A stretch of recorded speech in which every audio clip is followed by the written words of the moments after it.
Bismillahirrahmanirrahim. Assalamualaikum warahmatullahi wabarakatuh. Perkenalkan, nama saya Arnandi Muklas.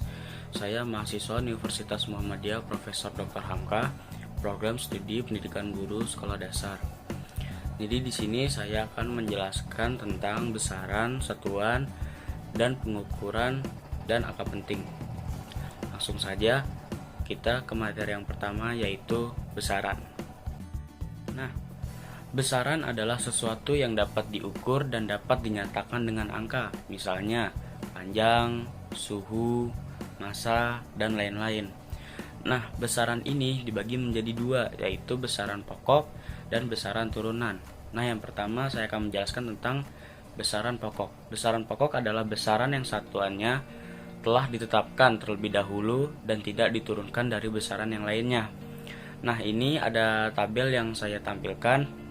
Di situ ada panjang, massa, waktu, suhu, kuat arus, intensitas cahaya, dan jumlah zat. Oke, selanjutnya yang kedua adalah besaran turunan. Besaran turunan adalah besaran yang satuannya diturunkan dari besaran pokok, misalnya volume, massa jenis, dan sebagainya. Nah, ini ada tabel yang saya tampilkan. Itu ada contoh yang pertama, yaitu luas. Luas merupakan hasil dari panjang dikali lebar. Anggap saja penjabarannya itu satuannya merupakan meter.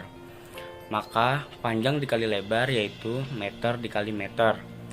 Dan hasilnya adalah meter kuadrat atau meter pangkat 2. Nah, yang kedua itu ada volume. Volume merupakan hasil dari panjang dikali lebar dikali tinggi. Anggap saja penjabarannya itu satuannya meter. Maka panjang dikali lebar dikali tinggi yaitu meter dikali meter dikali meter, dan hasilnya adalah meter pangkat 3 atau meter kubik.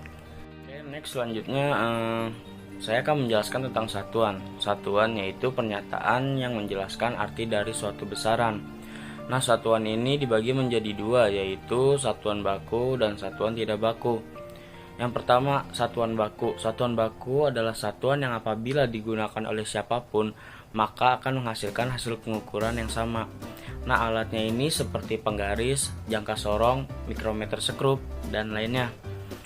Nah, yang kedua adalah satuan tidak baku. Satuan tidak baku adalah satuan yang apabila digunakan oleh orang-orang yang berbeda, maka hasil pengukuran yang dihasilkan pun akan berbeda. Contohnya jengkal, hasta, depa, dan lain-lain. Ya baik, di sini saya akan menjelaskan sedikit tentang satuan baku dan satuan tidak baku. Di sini saya mempunyai dua alat, yaitu buku dan penggaris. Saya akan mengukur panjang dari buku ini. Jika menggunakan penggaris, saya mendapatkan hasil 25 cm. Jika menggunakan jengkal, saya akan mendapatkan 1 jengkal. Nah, di sini yang membedakan, jika saya menggunakan penggaris, siapapun yang mengukur hasilnya akan tetap sama, 25 cm. Sedangkan untuk jengkal, hasilnya pasti akan berbeda, karena jengkal orang itu berbeda-beda ukurannya. Antara ada yang dapatnya 2 jengkal ataupun 1,5 jengkal. Jadi seperti itu penjelasan dari satuan baku dan tidak baku. Nah, sekarang kita lanjut ke materi pengukuran. Pengukuran adalah kegiatan membandingkan suatu besaran yang diukur dengan alat ukur yang digunakan sebagai satuan. Nah, di sini ada contoh dari alat ukur besaran pokok. Saya akan menjelaskan sebagian kecilnya saja ya. Sini ada mistar. Nah, mistar ini untuk mengukur suatu panjang benda dengan tingkat ketelitian hingga 1 mm. Nah, ini gambar yang kedua yaitu jangka sorong. Nah, jangka sorong ini yaitu alat untuk mengukur suatu panjang benda dengan batas ketelitian 0,01 mm. Nah, sekarang kita lanjut aja ke angka penting. Angka penting adalah semua angka yang diperoleh dari hasil pengukuran. Nah, di sini angka penting dibagi menjadi dua, yaitu angka pasti dan angka taksiran. Nah, di sini saya akan menjelaskan tentang aturan angka penting. Yang pertama adalah semua angka bukan 0 adalah angka penting. Nah, contohnya itu 13,24. Dia memiliki 4 angka penting. 4 angka pentingnya itu 1, 3, 2, 4. Nah, yang kedua, semua angka 0 yang diapit angka bukan 0 adalah angka penting. Di sini contohnya 301, yaitu 301 dan memiliki 3 angka penting. Yang ketiga, semua angka 0 yang terletak di belakang angka bukan 0 yang terakhir tetapi terletak di depan angka desimal adalah angka penting.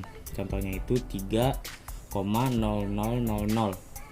Itu memiliki 5 angka penting. Nah, yang keempat, angka 0 yang terletak di belakang angka bukan 0 yang terakhir dan di belakang tanda desimal adalah angka penting. Di sini contohnya 67,50000. Di sini dia memiliki 7 angka penting.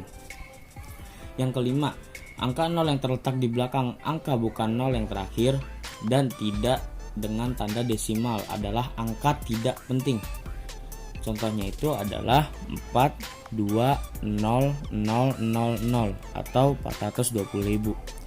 Dia memiliki 2 angka penting, yaitu angka di bagian depannya saja.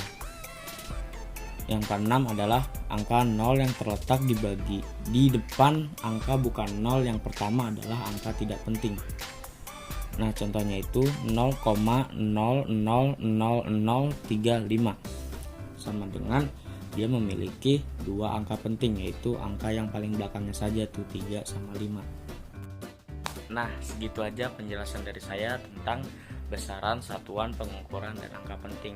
Sekiranya ada perkataan yang salah, mohon dimaafkan. Sekian dari saya. Wassalamualaikum warahmatullahi wabarakatuh.